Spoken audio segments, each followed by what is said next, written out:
Hello everyone, welcome back to my channel Mahamaya tassels collections. ಇವತ್ತೊಂದು simple puff design ಹೇಳ್ಕೊಡ್ತಾ ಇದ್ದೀನಿ. Without beads design ಇದು. ಇದರಲ್ಲಿ ನಾನು 7 ದಾರನ ಯೂಸ್ ಮಾಡ್ತಾ ಇದ್ದೀನಿ ಹಾಗೂ 9 ನಂಬರ್ ಕ್ರೋಶೆ ನೀಡಲ್ನ ಯೂಸ್ ಮಾಡ್ತಾ ಇದ್ದೀನಿ. ಸ್ಟಾರ್ಟ್ ಮಾಡೋಣ. ಸ್ಟಾರ್ಟಿಂಗಲ್ಲಿ ನಾನು ಸೀರೆಗೆ ಈ ದಾರನ ಅಟ್ಯಾಚ್ ಮಾಡ್ಕೋತೀನಿ. ಪಕ್ಕದಲ್ಲೇ ಇನ್ನೊಂದು ಸಿಂಗಲ್ ಕ್ರೋಶೆ,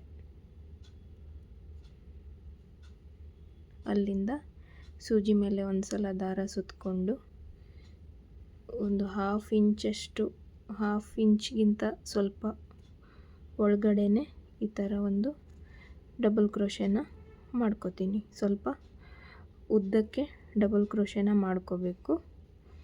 ಈ ಥರ ಮಾಡಿ ಆದಮೇಲೆ 2 ಚೈನ್ಸ್ ಮಾಡಿಕೊಂಡು ಇವಾಗ ಸೂಜಿ ಮೇಲೆ ದಾರ ಸುತ್ತಕೊಂಡು ಈ ಡಬಲ್ ಕ್ರೋಶೆ ಮಾಡಿದ್ವಲ್ಲ, ಆ ಡಬಲ್ ಕ್ರೋಶೆಗೆ ಈ ಥರ ಸೂಜಿ ಮೇಲೇ ದಾರಾನ ಈ ಥರ ಇಟ್ಕೋಬೇಕು.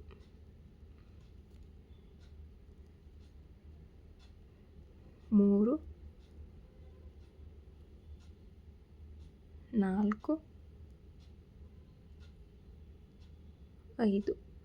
5 ಸಲ ಈ ಥರ ದಾರಾನ ಇಟ್ಕೊಂಡು ಸೂಜಿ ಮೇಲೆ ದಾರ ಸುತ್ತಕೊಂಡು ಇಷ್ಟು ದಾರಾನ ಸ್ವಲ್ಪ ನೀವು ಲೂಸಾಗೇ ಇಟ್ಕೋಬೇಕು. ಇಲ್ಲಾಂದರೆ ಈ ದಾರ ಈ ಲೂಪ್ ಒಳಗಿಂದ ಹೋಗಲ್ಲ, ಕಷ್ಟ ಆಗುತ್ತೆ.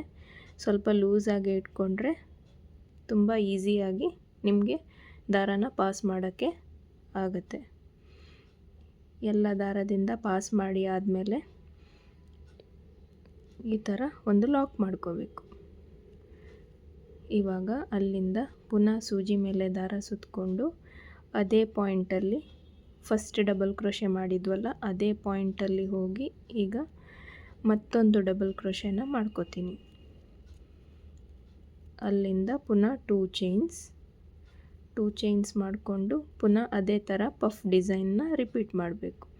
ಸೂಜಿ ಮೇಲೆ ದಾರ ಸುತ್ತಕೊಂಡು ಆ ಡಬಲ್ ಕ್ರೋಶೆ ಮೇಲ್ಗಡೆ 5 ಸಲ ಈ ಥರ ದಾರಾನ ಇಟ್ಕೋಬೇಕು. 3,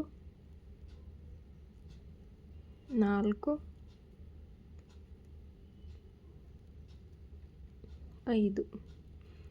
5 ಸಲ ಆದಮೇಲೆ ಈ ಸೂಜಿ ಮೇಲೆ ದಾರ ಇಟ್ಕೊಂಡು ಎಲ್ಲ ದಾರದಿಂದ ಈ ಥರ ಪಾಸ್ ಮಾಡ್ಕೋಬೇಕು. ಎಷ್ಟು ಸುಲಭದಲ್ಲಿ ಹೋಗುತ್ತೆ ನೋಡಿ. ಸ್ವಲ್ಪ ಲೂಸಾಗೇ ನೀವು ಈ ಲೂಪನ್ನು ಇಟ್ಕೋಬೇಕಾಗತ್ತೆ. ಇವಾಗ 2 ಪಫ್ ಸ್ಟಿಚ್ ಆದಮೇಲೆ ಇಲ್ಲಿಗೆ ನಾನು 2 ಅಥವಾ 3 ಚೈನ್ಸ್ ಮಾಡ್ಕೋಬೋದು, ಪರವಾಗಿಲ್ಲ. ನಾನು ಇಲ್ಲಿ 2 ಚೈನ್ಸ್ ಮಾಡ್ತಾಯಿದ್ದೀನಿ. 2 ಚೈನ್ಸ್ ಆದಮೇಲೆ ಇಲ್ಲಿ 2 ಚೈನ್ಸಲ್ಲಿ ಕುಚ್ಚು ಬರುತ್ತೆ. ಪುನಃ ಸೂಜಿ ಮೇಲೆ ದಾರ ಸುತ್ತಕೊಂಡು ಅದೇ ಪಾಯಿಂಟಲ್ಲಿ ನಾನು ಡಬಲ್ ಕ್ರೋಶೆನ ಮಾಡ್ಕೋತೀನಿ. ಪುನಃ ಅದೇ ಥರ ಪಫ್ ಸ್ಟಿಚ್ ಬರುತ್ತೆ.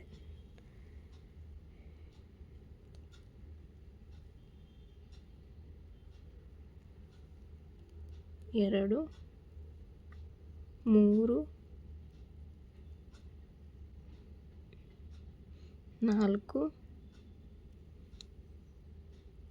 5.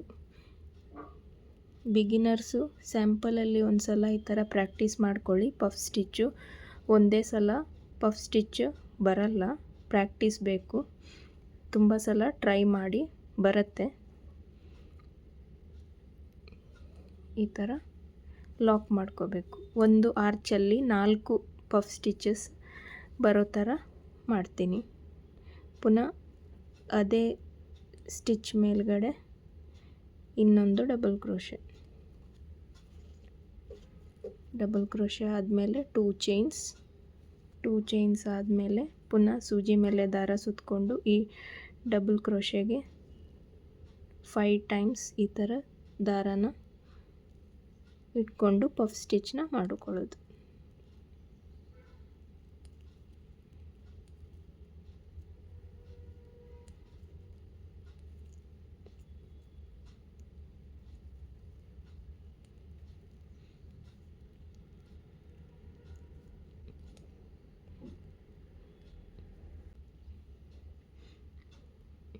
ಎಲ್ಲಿ ಬರುತ್ತೆ ನೋಡಿಕೊಂಡು ಲಾಕ್ ಮಾಡ್ಕೋತೀನಿ.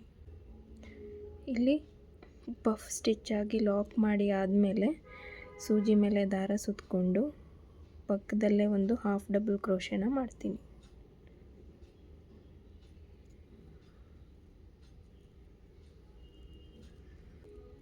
ಪಕ್ಕದಲ್ಲೇ ಒಂದು ಹಾಫ್ ಡಬಲ್ ಕ್ರೋಶೆ ಮಾಡಿ ಆದಮೇಲೆ ಅಲ್ಲಿಂದ 4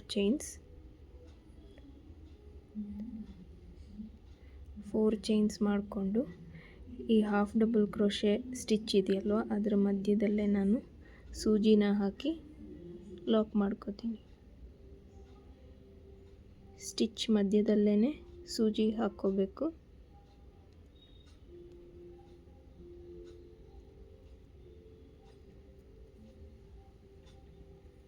ಪುನಃ 4 ಚೈನ್ಸ್, ಅದೇ ಸ್ಟಿಚ್ ಒಳಗಡೆ ಪುನಃ ಒಂದು ಸಲ ಲಾಕ್ ಮಾಡ್ಕೋತೀನಿ. ಈ ಥರ ಮಿನಿ ಶೇಪಲ್ಲಿ ಹಾರ್ಟ್ ಫಾರ್ಮ್ ಆಗುತ್ತೆ. ಈ ಥರ ಮಿನಿ ಶೇಪಲ್ಲಿ ಹಾರ್ಟ್ ಬರುತ್ತೆ. ಇದನ್ನು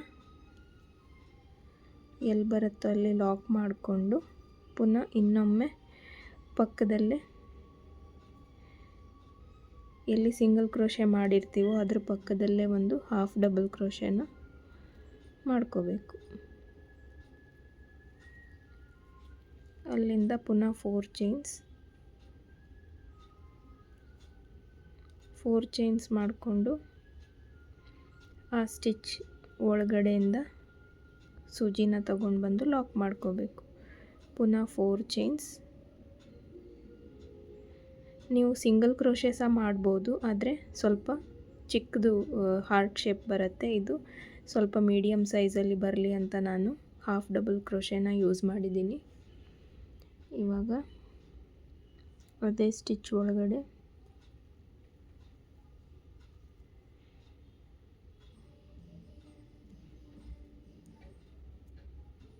ಈ ಥರ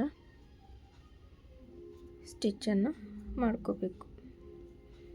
ಎಲ್ಲಿ ಬರುತ್ತೋ ಅಲ್ಲಿ ಲಾಕ್ ಮಾಡ್ಕೋತೀನಿ.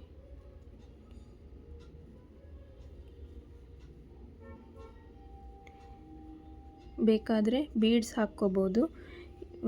ಇವರು ಬೀಡ್ಸ್ ಬೇಡ ಅಂದಿದ್ದಕ್ಕೆ ನಾನು ಈ ಥರ ಒಂದು ಚಿಕ್ಕ ಡಿಸೈನ್ನ ಮಾಡ್ಕೊಂಡಿದ್ದೀನಿ. ಕುಚ್ಚು ಇಲ್ಲಿ ಮಧ್ಯದಲ್ಲಿ 2 ಚೈನ್ಸ್ ಮಾಡಿದ್ವಲ್ಲ, ಇಲ್ಲಿ ಕುಚ್ಚು ಬರುತ್ತೆ. ಇದು ಜಸ್ಟ್ ಸಿಂಪಲ್ ಡಿಸೈನ್ನ ನಾನು ರೆಡಿ ಮಾಡ್ಕೊಂಡಿದ್ದೀನಿ.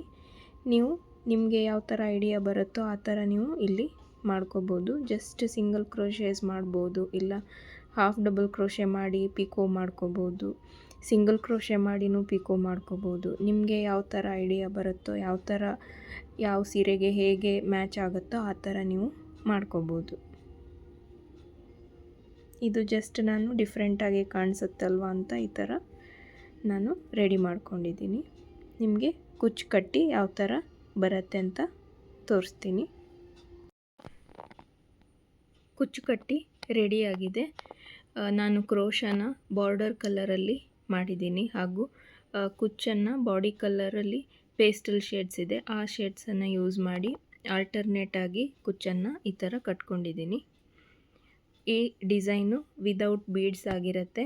ಬೀಡ್ಸ್ ಬೇಕಾದರೂ ಇಲ್ಲಿ ಮಿಡಲಲ್ಲಿ ನೀವು ಬೀಡ್ಸ್ನ ಆ್ಯಡ್ ಮಾಡ್ಕೋಬೋದು. ಬೀಡ್ಸ್ ಬೇಡ ಅಂದಿದ್ದಕ್ಕೆ ನಾನು ಈ ಥರ ಕ್ರೋಶಾ ವರ್ಕನ್ನೇ ಕಂಪ್ಲೀಟ್ ಮಾಡಿಕೊಂಡು ಈ ಥರ ಮಾಡಿದ್ದೀನಿ. ನೀವು ಈ ಡಿಸೈನ್ಗೆ ಚಾರ್ಜ್ ಮಾಡ್ಬೋದಾದರೆ 400 to 450 ಅರೌಂಡ್ ನೀವು ಚಾರ್ಜ್ ಮಾಡ್ಕೋಬೋದು. ನೋಡಿ, ನಿಮ್ಮ ಪ್ಲೇಸ್ ಮೇಲೆ, ಲೊಕೇಶನ್ ಮೇಲೆ ಡಿಪೆಂಡ್ ಆಗಿರುತ್ತೆ, ಹಾಗೂ ನಿಮ್ಮ ನೀಟ್ನೆಸ್ ಮೇಲೂ ಕೂಡ ನೋಡಿಕೊಂಡು ಚಾರ್ಜ್ ಮಾಡ್ಕೊಳ್ಳಿ. ಈ ವಿಡಿಯೋ ಇಷ್ಟ ಆದರೆ ಒಂದು ಲೈಕ್ ಮಾಡಿ, ಶೇರ್ ಮಾಡಿ, ಹಾಗೂ ಹೊಸದಾಗಿ ನಮ್ಮ ಚಾನಲ್ನ ನೋಡ್ತಿರೋರು ದಯವಿಟ್ಟು ಸಬ್ಸ್ಕ್ರೈಬ್ ಮಾಡ್ಕೊಳ್ಳಿ. ನಮ್ಮ ಹೊಸ ಚಾನಲ್ನ ಸಪೋರ್ಟ್ ಮಾಡಿ. ಮತ್ತೆ ಹೊಸ ವಿಡಿಯೋದೊಂದಿಗೆ ನಿಮ್ಮೊಂದಿಗೆ ಭೇಟಿಯಾಗ್ತೀನಿ. ಅಲ್ಲಿವರೆಗೂ thank you and take care.